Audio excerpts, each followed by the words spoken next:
Okay, so yesterday we had a fatal error on the screen that popped up, and I will attach the picture, but basically it said fatal error has occurred, please power cycle the detector. We had to call it in.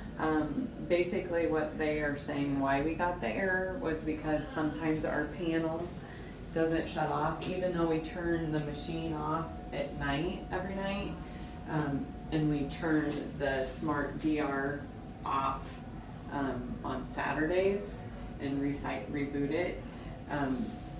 The panel itself needs to be turned off. So I'm going to add this to our Saturday closing list, but basically it's right under the table here, and if you look, so the table's off right now and you can see the blue light on the panel under there.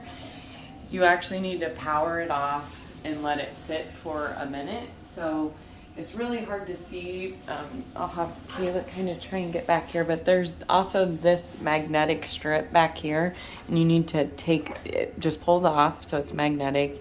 Let that sit, and then you're going to hit the power button here. You have to hold it until that blue light goes out like that.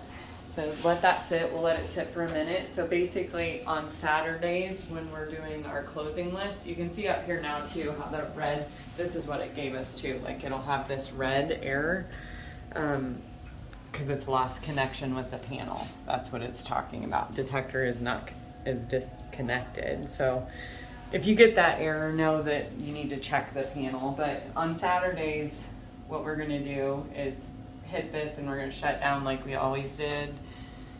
And so we'll shut it off.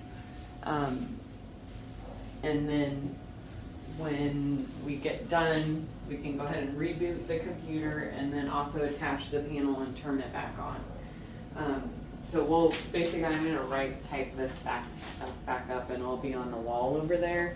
If we have it kind of covering all of our stuff, and this is our tech support. So if you do get an error on the computer, you can always call that number. That's what we had to do yesterday. So that's kind of how that error will work, and that'll be part of the closing list now.